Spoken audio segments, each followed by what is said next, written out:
Inaugurazione del primo lotto della terza corsia dell'autostrada A4, ghiotta occasione per il presidente del Veneto Luca Zaia per lanciare un assist alla sua omologa presidente del Friuli Venezia Giulia Deborah Serracchiani, creare una sorta di holding per la gestione delle concessioni autostradali, assist subito preso dalla Serracchiani che prontamente spiega che la cosa è prevista dallo stesso decreto Sblocca Italia. Poter consentire proprio al nord, sia nord-ovest che nord-est, di creare le condizioni di queste aggregazioni, di calmierare il costo delle tariffe e allo stesso tempo cercare di ottenere anche un prolungamento delle concessioni che sono quasi tutte in scadenza e sono tra l'altro i concessionari che hanno il maggior numero di investimenti in pancia.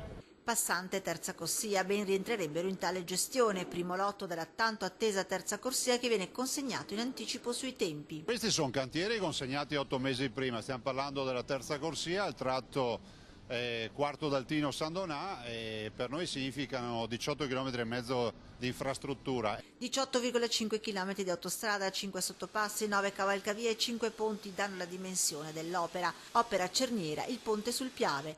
Era il 2013 quando il vecchio ponte è stato fatto saltare per dar corso a una nuova opera, un ponte a 4 corsie con 2 viadotti separati, 672 metri il viadotto verso Trieste a 7 campate e di 740 metri 8 campate quello verso Venezia. Oggi la benedizione è il taglio del nastro. È un ponte fondamentale perché segna il confine e quindi la fine dei lavori di questo lotto e quindi è propedeutico a tutti il resto che mi auguro avranno inizio penso nella prima metà dell'anno prossimo. Se il primo lotto viene consegnato alla cittadinanza e alla viabilità 43 milioni di veicoli che attraversano la zona, di cui 10 milioni sono mezzi pesanti, il lavoro di completamento della terza corsia è ancora al di là da venire. Se i vari lotti sono stati progettati ed anche aggiudicati, ancora da reperire sono tutti i finanziamenti, soprattutto per il prossimo importante lotto, il terzo. Stiamo correndo per trovare le risorse perché il contratto si potrà sottoscrivere soltanto se avremo la copertura finanziaria dell'intero lotto e come è noto purtroppo questo ancora non è pienamente possibile. Di fatto i tempi si allungano, rivisto il piano economico-finanziario, spezzettate le opere e i finanziamenti, si parla del 2022 per arrivare almeno al 70% della terza corsia pronta.